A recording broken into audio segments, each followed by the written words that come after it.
the time in the Middle East where the Iraq region was in the hands of not Arabs, not Persians, but a whole another race called the Zutt. Who were these Zutts? Where did they come from? And how were they so successful? The Zutt, or the Jat, were natives of Sindh. They lived from the city of Mansoura till the Makran. This region was called Bilad al-Zutt, meaning the land of the Zutt, or Jat, just because of them. You see, the Zutt was the Arabic corruption of the word Jat, not just Zutt, but also called Zuti, Zati, Zit, and other names as well. In the early 8th century, after the Muslim conquest of Sindh, groups of Jats were transported to Mesopotamia by the Abbasids.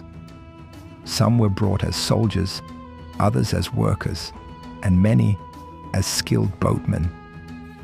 Over time, they established themselves in the marshes of southern Iraq, especially in the areas around Basra and Wasit. There, they introduced the water buffalo, an animal that adapted well to the marshland environment and became a lasting feature of the region's economy. By the beginning of the 9th century, the Zutt had formed a significant and self-sufficient community. The marshes gave them a natural stronghold. The land was difficult to penetrate, full of reeds, shifting channels, and narrow waterways. From here, they began to defy the authority of the Abbasid state. By around 810, they launched open rebellion. Their raids struck at caravans, villages, and trade ships moving along the Tigris and Euphrates. They plundered goods, seized crops, and attacked tax collectors. In doing so, they disrupted the lifelines that connected Basra to Baghdad. For the merchants and officials of the Caliphate, southern Iraq became a dangerous and unstable land. The leader of the Zutts was a man named Uthman al-Zutt.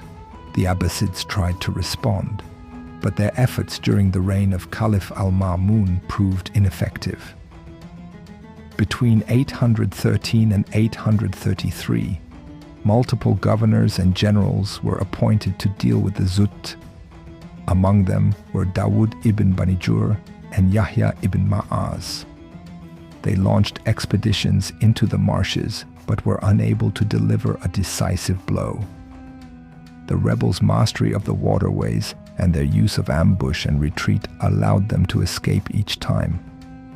For 2 decades, the rebellion persisted. The marshes became a zone where Abbasid rule was openly challenged.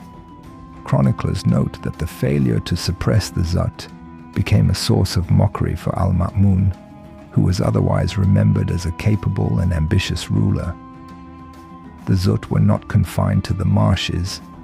At the height of their power, they raided far beyond their homeland. They struck into Khuzestan, the fertile province east of the Tigris, where they attacked towns and villages, seizing grain and livestock. Their ships even ranged into the Persian Gulf. From there, they launched expeditions against Bahrain, plundering its settlements and disrupting the pearl trade that enriched the Abbasid treasury.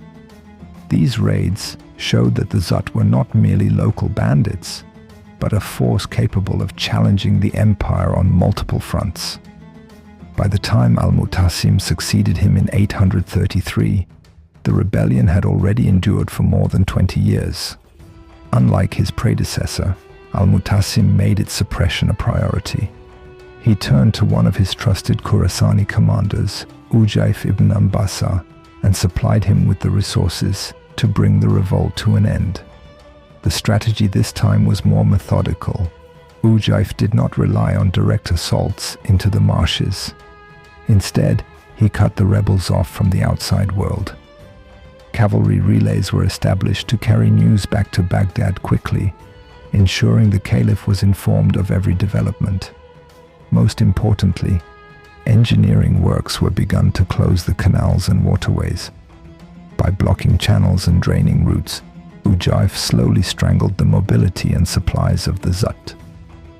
The campaign lasted 9 months. Gradually, the rebels' position weakened. Starved of resources and with no means of escape, they were forced into negotiations. Their leader, Muhammad ibn Uthman, eventually agreed to surrender in 835. He did so on the condition that the lives and possessions of his followers would be spared. The Abbasids kept their word, and there was no massacre, yet the Caliph had no intention of allowing the Zutt to remain in Iraq.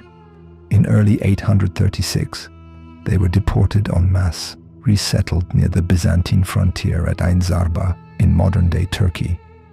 But the fact that the Abbasids couldn't defeat the Zutt or the Jatsindi rebellion for 2 decades was a humiliating thing for the Abbasids and the Caliph.